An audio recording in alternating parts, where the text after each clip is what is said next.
Assalamualaikum warahmatullahi wabarakatuh.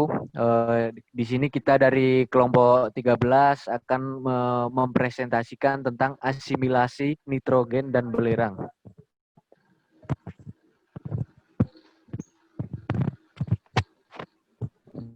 Next. Saya akan mengenalkan anggota kelompok kelompok kita. Yang pertama ada Dimas Sakti Raihan dengan NIM 149, kemudian Ibrahim Hisyam dengan NIM 197, dan kemudian Muhammad Jidan Iksani dengan NIM 202. Yang pertama ada pokok bahasan yang akan dibahas itu yang pertama daur nitrogen, yang kedua penambatan nitrogen, kemudian yang nomor 3 asimilasi ion nitrat dan amonium, yang nomor 4 daur nitrogen saat fotorespirasi, yang kelima perubahan nitrogen selama perkembangan tumbuhan, yang keenam asimilasi sulfat.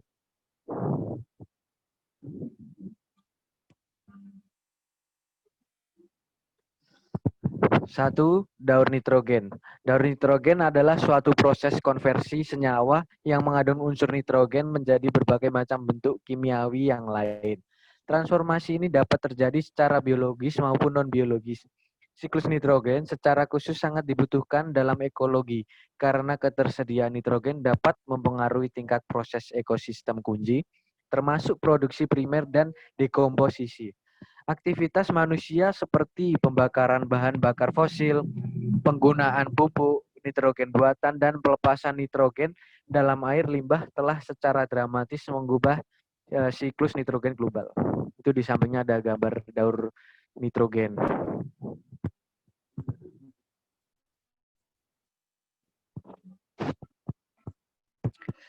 Nitrogen adalah unsur yang paling berlimbah di atmosfer, yaitu 78% gas di atmosfer adalah nitrogen. Meskipun demikian, penggunaan nitrogen pada bidang biologis sangatlah terbatas. Nitrogen merupakan unsur yang tidak reaktif atau sulit bereaksi dengan unsur lain. Sehingga dalam penggunaan nitrogen pada makhluk hidup diperlukan berbagai proses, yaitu fiksasi nitrogen, kemudian mineralisasi, kemudian nitrifikasi, dan denitrifikasi.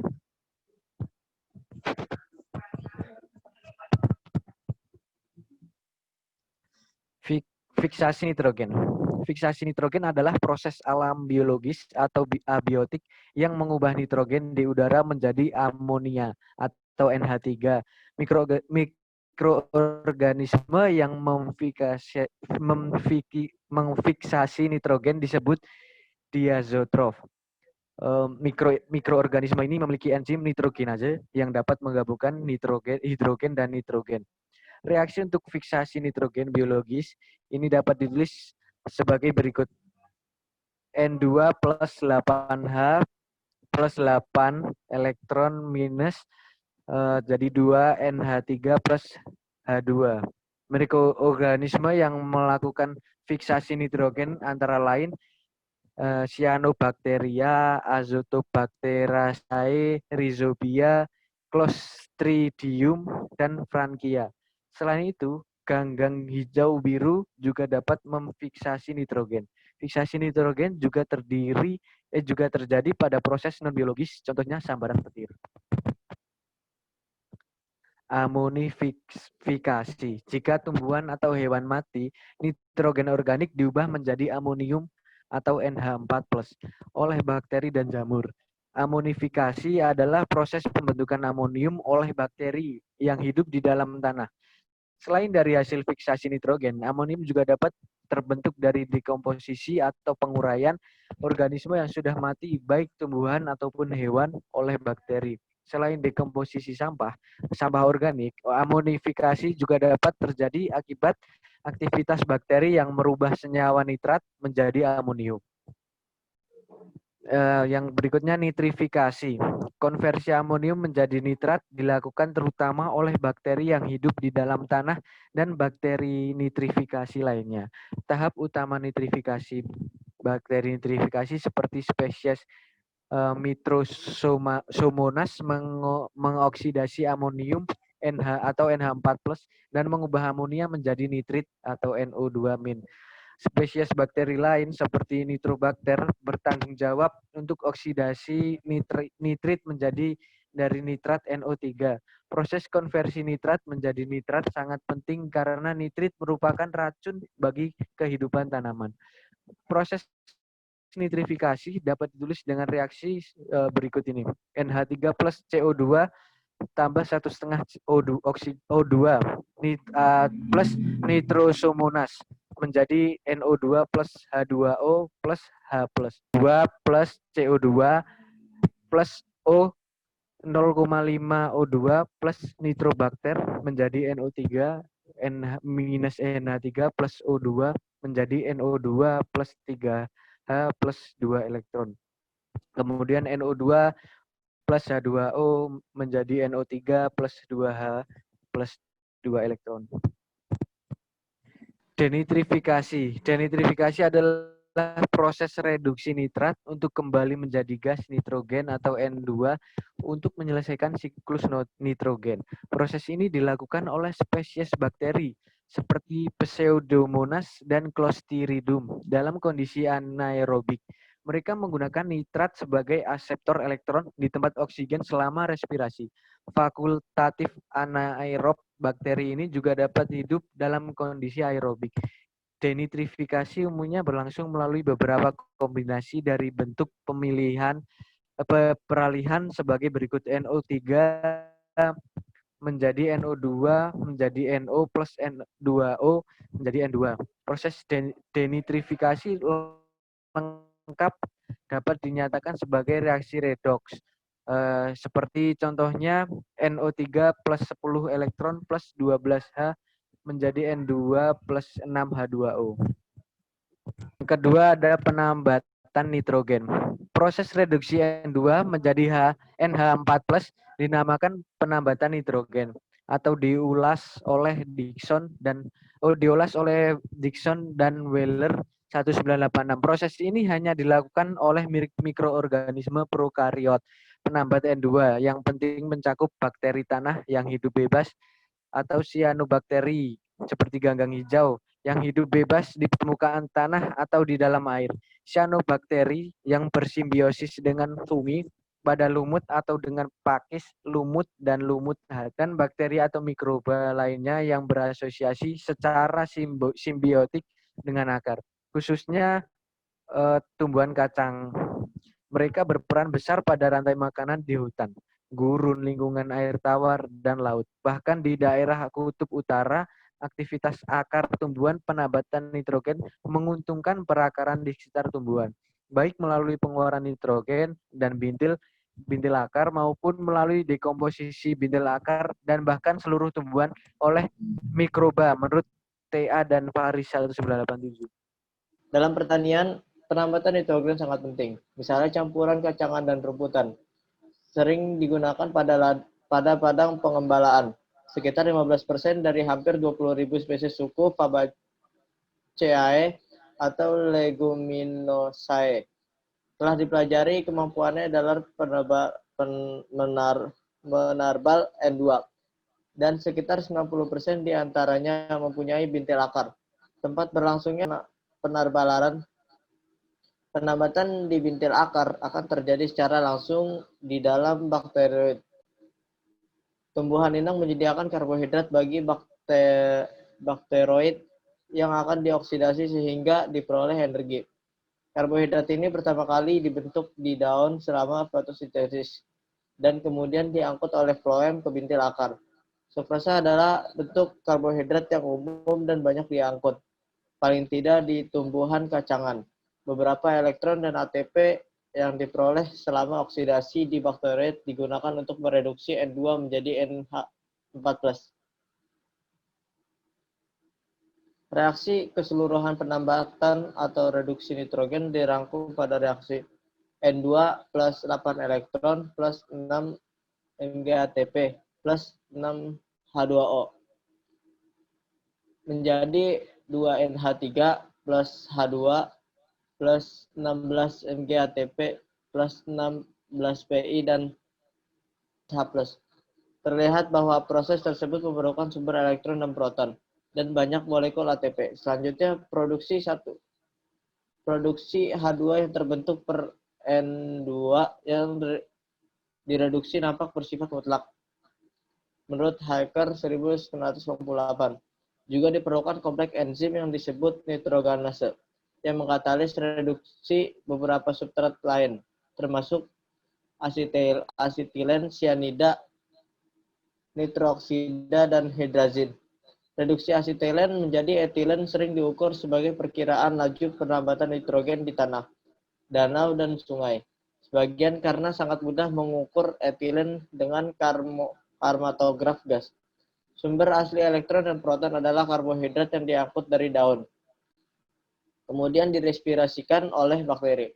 Respirasi karbohidrat pada bakteroid menyebabkan reduksi NAD plus menjadi NADH atau NADP plus menjadi NADPH. Selain itu, pada beberapa organisme penambatan nitrogen, oksidasi pirufat selama respirasi menyebabkan reduksi sebuah protein yang disebut flavodoksin. Kemudian flavodoksin NADH atau NADP memproduksi ferrodoksin atau protein serupa yang sangat efektif dalam mereduksi N2 menjadi NH4+. Yang ketiga, asimilasi ion nitrat dan amonium. Bagi tumbuhan yang tidak dapat N2 menambat sumber nitrogen utamanya adalah NO3- dan NH4+.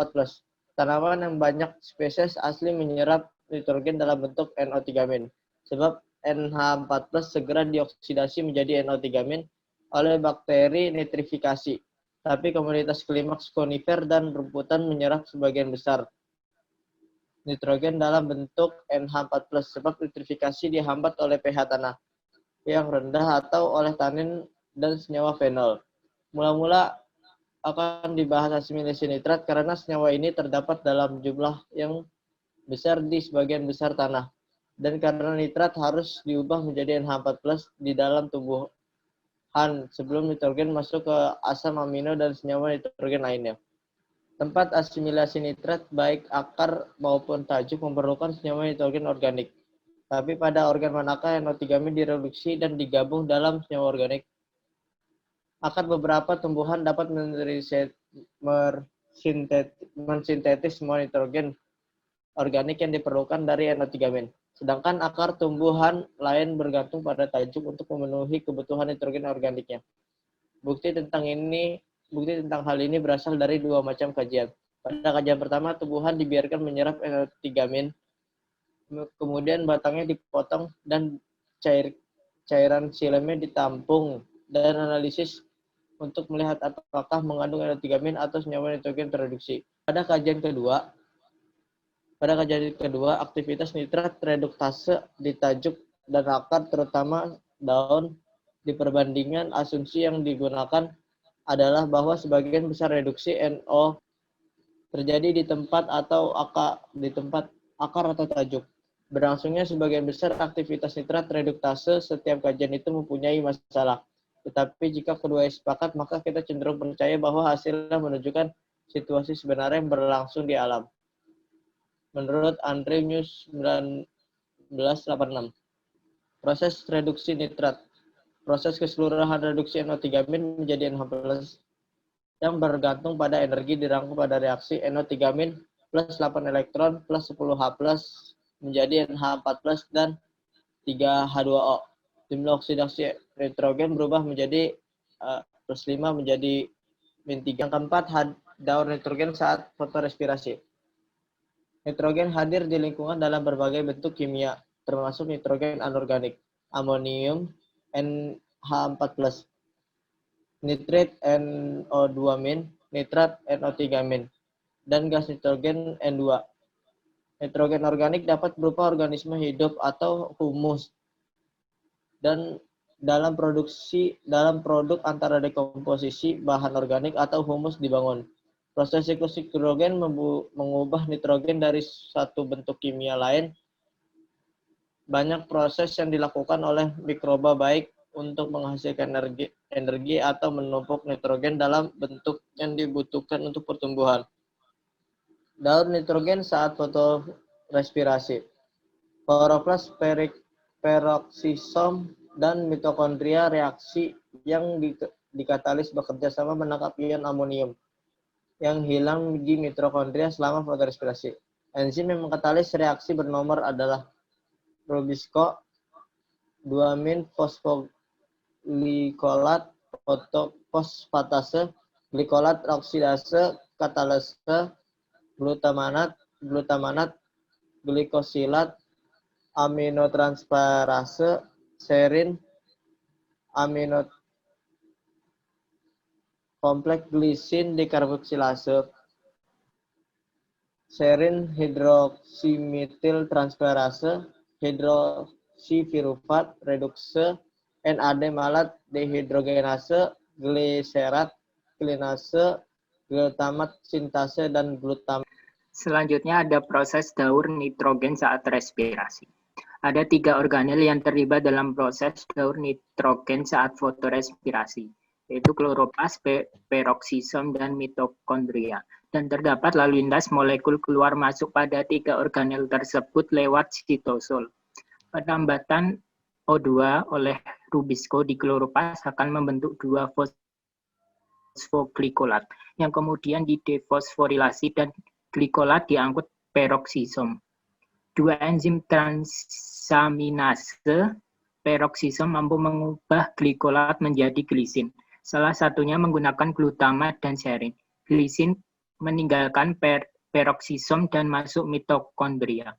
Beberapa glisin dioksidasi, masing-masing melepaskan 4 senyawa, yaitu CO2 fotorespirasi, NH4+, NADH+, H+, yang terbentuk dengan mengirim elektron dari glisin ke NADH+, dan asam N5, N10 metilen tetrahidrofolat. Glisin yang tidak diserang di mitokondria oleh glisin dekarboksilase dapat menerima H2O dan gugus metilen dari metilen THFA untuk membentuk serin, melepaskan THFA bebas. Reaksi ini dikatalisis oleh serin hidroksimetiltransferase.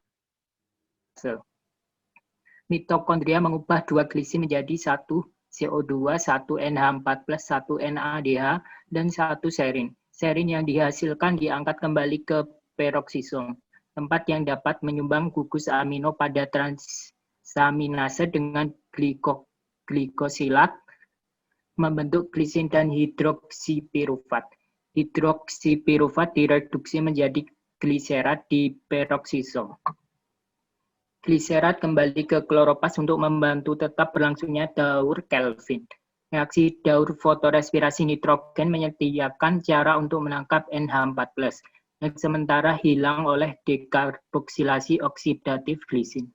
Bila daur ini tidak ada, semua tumbuhan yang mempunyai fotorespirasi akan teracuni oleh NH4+ bebas.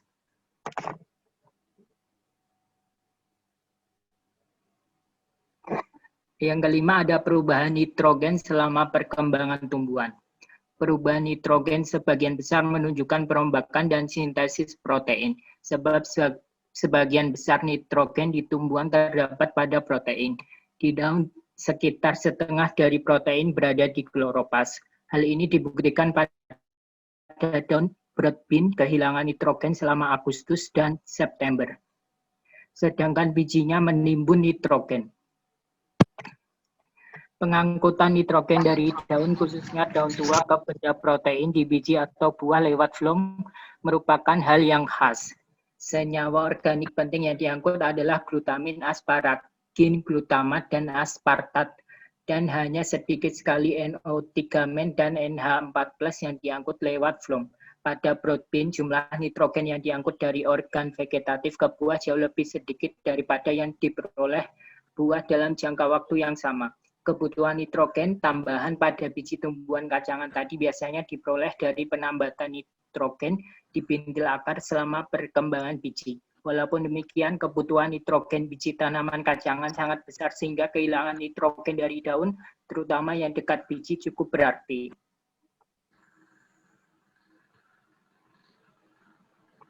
Hal yang tidak menguntungkan bagi produksi tanaman adalah salah satu protein utama pada daun yang mengandung nitrogen itu adalah enzim fotosintesis rubisco.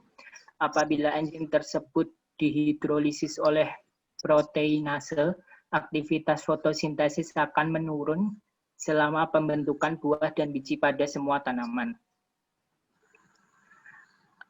Hal ini disebut fenomena penghancuran sendiri, paling tidak bagi daun. Tapi bagi tumbuhan di tanah yang miskin nitrogen, hidrolisis protein dan pengangkutan nitrogen ke biji sangat penting bagi produksi biji. Molekul klorofil juga hilang dari daun saat protein dirombak dan nitrogen di dalam molekul tersebut nampaknya diangkut ke organ reproduktif. Yang keenam ada asimilasi sulfat. Sulfat merupakan konstituen penting materi atau bahan hidup. Pada status oksidasi 2, sulfat terdiri atas 2 asam amino, sistem dan methionine. Dalam agen deoksifikasi, glutation. Dalam berbagi bentuk kluster redoksi sulfat dan dalam tioredoksin. Tanaman, bakteri, dan fungi mampu untuk mensintesis senyawa-senyawa tersebut melalui asimilasi sulfat yang diambil dari lingkungan. Pada tanaman menggunakan nitrat hanya dalam bentuk tereduksi. Sulfur dalam bentuk sulfat juga merupakan konstituen tanaman yang penting. Sulfat yang dikandung dalam sulfolipid terdiri atas 5% dari lipid pada membran tilakoid. Sulfolipid terikat sebagai asam sulfonat melalui ikatan C/S ke residu karbohidrat dari lipid. Sekian dari kelompok kami, kurang lebihnya mohon maaf. Wassalamualaikum warahmatullahi wabarakatuh.